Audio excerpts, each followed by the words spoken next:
날마다 솟는 샘물과 함께하는 오늘의 큐티 시간입니다. 12월 14일 수요일 오늘의 말씀은 베드로전서 4장 7절로 11절의 말씀입니다. 만물의 마지막이 가까이 왔으니 그러므로 너희는 정신을 차리고 근신하여 기도하라. 무엇보다도 뜨겁게 서로 사랑할지니 사랑은 허다한 죄를 덮느니라. 서로 대접하기를 원망 없이 하고 각각 은사를 받은 대로 하나님의 여러 가지 은혜를 맡은 선한 청지기 같이 서로 봉사하라. 만일 누가 말하려면 하나님의 말씀을 하는 것 같이 하고 누가 봉사하려면 하나님이 공급하시는 힘으로 하는 것 같이 하라. 이는 범사에 예수 그리스도로 말미암아 하나님이 영광을 받으시게 하려 함이니 그에게 영광과 권능이 세세에 무궁하도록 있느니라. 아멘. 새로운 아침입니다. 엘샤다이, 하나님은 전능하신 분이십니다. 본문 7절에서 베드로는 만물의 마지막이 가까웠으니 라고 말씀합니다. 이 문장을 두 글자로 표시하면 말세 혹은 종말이라고 말할 수 있습니다. 성경적 견해로 종말은 예수님의 초림부터 예수님의 재림 때까지의 기간을 종말이라고 합니다. 하나님이 원하시는 시간, 어느 때이든 주님은 재림 주로 오십니다. 이 종말의 시간에 우리는 어떻게 살아야 할까요? 본문은 그 지혜를 가르쳐주고 있습니다. 저는 본문을 세 가지 범주에서 생각해 보고자 합니다. 첫째는 자신의 삶에서 어떻게 살아야 하는지를 교훈하고 있습니다. 7절 말씀입니다. 만물의 마지막이 가까웠으니 그러므로 너희는 정신을 차리고 근신하여 기도하라. 아멘. 만물의 마지막이 가까운 시점에서 자신의 삶에서 중요한 것은 정신을 차리고 기도해야 합니다. 여기 정신을 차리고 라는 말의 헬라어 뜻은 현명하고 합리적이며 절제하고 진지하며 건전하고 건강한 생각을 하다라는 뜻을 가진 단어입니다. 장거리 운전을 할 때가 가끔 있습니다. 오랜 시간 혼자 운전하다 보면 졸음이 몰려와 때론 스스로 따귀를 때리고 허벅지를 꼬집어도 몰려오는 졸음을 쫓아내지 못할 때가 많습니다. 그럴 때 어떻게 해야 합니까? 누군가가 옆에 있으면서 정신 차려 라고 큰 소리로 말해준다면 얼마나 좋을까요? 그럴 때는 차를 세우고 잠시 눈을 붙이든지 세수를 해야만 합니다. 그렇지 않으면 사고를 면할 수가 없습니다. 그것이 정신을 차리라는 것입니다. 또한 근신하라라는 헬라어는 술 취하다라는 말과 반대의 개념입니다. 술에서 깨어있다 혹은 맑은 정신 가운데 있다라는 뜻입니다. 마지막 때를 살아가는 성도들에게 기도는 참으로 중요합니다. 기도를 안 하거나 기도할 때 졸며 자며 흐릿하고 몽롱한 가운데 기도하면 마귀가 시험합니다. 베드로는 3년간 따라다닌 예수님을 저주하며 부인했습니다. 여자 종 앞에서까지 3번이나 부인했습니다.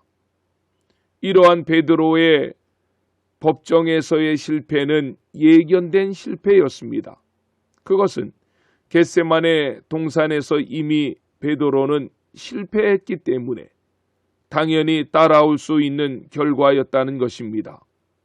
이 사실을 베드로는 베드로전서를 기록할 당시 잊지 않고 있음을 보게 됩니다. 베드로전서 5장 8절을 보면 근신하라 깨어라 너희 대적 마귀가 우는 사자같이 두루 다니며 삼킬 자를 찾나니 아멘. 졸지 마십시오. 깨어 기도하십시오. 간절히 기도하십시오. 기도의 시간과 질을 늘려가면서 기도하십시오. 왜냐하면 기도에 실패하면 신앙의 실패자로 낙오자로 낙인 찍히게 되기 때문에 그렇습니다. 둘째로는 이웃과의 삶에서 어떻게 살아야 하는지를 교훈하고 있습니다. 8절입니다. 무엇보다 뜨겁게 서로 사랑할지니 사랑은 허다한 죄를 덮느니라. 아멘. 8절을 시작하는 단어가 무엇보다라는 말입니다. 이 말이 갖는 의미는 사랑이 우선한다 혹은 사랑이 탁월하다는 뜻입니다. 갈라디아서 5장 22절로 23절에서 우리가 잘 아는 일명설명 성령의 9가지 열매에 대한 말씀이 나옵니다. 오직 성령의 열매는 사랑과 희락과 화평과 오래 참음과 자비와 양성과 충성과 온유와 절제니 이 같은 것을 금지할 법이 없느니라. 아멘. 성령의 9가지 열매라면 갈라디아서 5장 22절의 열매들이라는 복수명사형을 써야 합니다. 하지만 원어로 보든 영어 성경으로 보든 우리 한글 성경으로 보든 열매라는 단수명사가 왔습니다. 이 말은 성령의 열매는 9가지가 아닌 한 가지라는 것입니다. 그것이 무엇입니까? 사랑입니다. 사랑이 다양한 형태로 나타나는 것이 성령의 열매라는 것입니다. 그래서 저는 사랑을 다시 정의하고 싶은데 성령의 첫 번째 열매가 사랑이며 성령의 9가지를 종합한 것이 사랑이라고 말입니다. 참된 그리스도인의 표징이 사랑입니다. 8절에 보면 뜨겁게 사랑하라 라고 했는데 뜨겁게라는 말의 헬라어 뜻은 변치 않고 지속적이라는 말의 의미도 있습니다. 오늘날 우리의 사랑은 환경에 따라서 얼마나 많이 바뀌고 변합니까? 베드로께서 우리에게 부탁하고 권면한 사랑은 변하지도 말고 중단하지도 않아야 하는 사랑, 그러한 사랑을 하라고 권면합니다. 그 사랑의 주님은 완전한 모범이셨습니다. 그렇게 사랑해야 하는 이유가 무엇입니까? 사랑은 허다한 죄를 덮기 때문에 그렇습니다.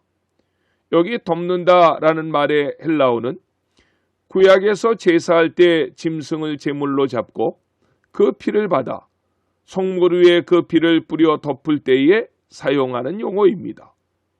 이런 의미 속에서 그리스도 구속의 빛을 발견하게 되는 것입니다.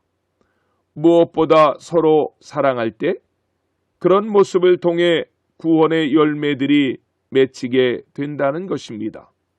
셋째는 공동체 속에서 삶에 대해 말씀하는데 서로 대접하며 받은 은사를 청지기로서 사용하는 삶을 살라는 것입니다. 9절 말씀입니다. 서로 대접하기를 원망 없이 하고 아멘. 초대교회 당시에는 목회자들이 많지 않았기에 한 명의 목회자가 여러 교회를 돌보는 경우가 많았습니다. 그런데 그들이 어느 교회를 방문할 때 어디서 지내야 합니까? 물론 초대교회 때에도 각 도시마다 오늘날의 여관 혹은 호텔 같은 숙박업소가 있었습니다. 하지만 순회 전도자들은 대부분 가난했습니다. 또한 돈이 있다고 해도 숙박업소는 성적 타락의 온상이었기에 잘못 들어갔다는 영혼이 파괴되는 아픔을 겪을 수도 있습니다. 그러므로 순회 전도자들을 대접하는 것은 성도의 몫이 될 때가 많았습니다. 그런데 순회 전도자를 대접해야 하는 일이 생길 때 한두 번은 누구나 할 수 있을 것입니다. 하지만 그러한 일이 빈번하게 자주 발생한다면 그것도 쉽지 않은 것입니다. 그래서 그런 일을 하다가 시험당하거나 원망할 때가 많았다는 것입니다. 그러므로 대접할 때 명심해야 될 것은 원망 없이 해야만 합니다. 요한 3서에 보면 이런 대접을 잘해서 영혼이 잘되고 범사가 잘되고 강건한 복을 받은 한 사람이 있었습니다. 가이오였습니다. 사도 요한은 가이오에 대해서 요한 3서 1장 5절에 소개합니다. 사랑하는 자여 내가 무엇이든지 형제 곧 나그네 된 자들에게 행하는 것은 신실한 일이니라 라고 했습니다. 반면 대접하는 일에 인색했다가 책망을 받은 사람도 있습니다. 디오드레베입니다. 사도 요한은 두 사람을 소개한 후에 요한 3서 1장 11절에서 이렇게 도전합니다. 사랑하는 자여, 악한 것을 본받지 말고 선한 것을 본받으라. 선을 행하는 자는 하나님께 속하고 악을 행하는 자는 하나님을 배웁지 못하였느니라. 아멘. 가이오는 하나님께 속한 사람이고 디오드레베는 하나님을 보지 못한 자입니다. 저와 여러분들은 공동체 안에서 서로 대접하는 일에 가이오 같은 사람입니까? 혹은 디오드레베 같은 사람입니까? 마지막 때의 공동체 안에서 우리는 어떻게 살아야 될까요? 10절에서 말씀합니다. 각각 은사를 받은 대로 하나님의 여러 가지 은혜를 맡은 선한 청지기 같이 서로 봉사하라. 은사라는 단어와 은혜라고 하는 단어는 우리가 주목을 해야 되는데, 은사란 말은 카리스마입니다. 은혜라는 말은 카리스라고 하는데 어근이 같습니다. 즉 각종 은사는 하나님의 은혜로 주어진다는 것입니다. 신약 성경에는 22가지 은사가 나옵니다. 그 은사를 가지고 교회에서 맡겨주신 직분을 감당하는 삶을 살아야만 한다는 것입니다. 말씀을 정리합니다. 마지막 때에 우리는 어떻게 살아야 됩니까? 정신을 차리고 근신하여 기도해야 합니다. 서로 뜨겁게 사랑해야 합니다. 서로 대접하기를 원망 없이 하고 선한 청지기 같이 봉사해야 합니다. 그렇게 해야 하는 이유가 무엇입니까? 11절 말씀입니다. 만일 누가 말하려면 하나님의 말씀을 하는 것 같이 하고 누가 봉사하려면 하나님이 공급하시는 힘으로 하는 것 같이 하라. 이는 범사의 예수 그리스도로 말미암아 하나님이 영광을 받으시게 하려 함이니 그에게 영광과 권능이 세세 무궁하도록 있느니라. 아멘. 이렇게 살아갈 때에 성도들은 하나님께 영광을 올려드릴 수 있고 하나님은 이런 성도들의 삶을 통해서 영광을 받으십니다. 그렇게 살아가는 성도의 삶 속에 하나님의 권능이 높이 드러나게 되는 것입니다. 한 주간도 오직 하나님께만 영광을 돌려드리는 지혜롭고 복된 삶을 살아가시는 안천의 성도들이 되시기를 예수님의 이름으로 축원합니다. 아멘. 주기도로 예배를 마치고 오늘도 주신 하나님의 말씀을 붙잡고 간절히 기도하시겠습니다. 하늘에 계신 우리 아버지, 아버지의 이름을 거룩하게 하시며 아버지의 나라가 오게 하시며 아버지의 뜻이 하늘에서와 같이 땅에서도 이루어지게 하소서. 오늘 우리에게 일용할 양식을 주시고 우리가 우리에게 잘못한 사람을 용서하여 준 것 같이 우리 죄를 용서하여 주시고 우리를 시험에 빠지지 않게 하시고 악에서 구하소서. 나라와 권능과 영광이 영원히 아버지의 것입니다. 아멘.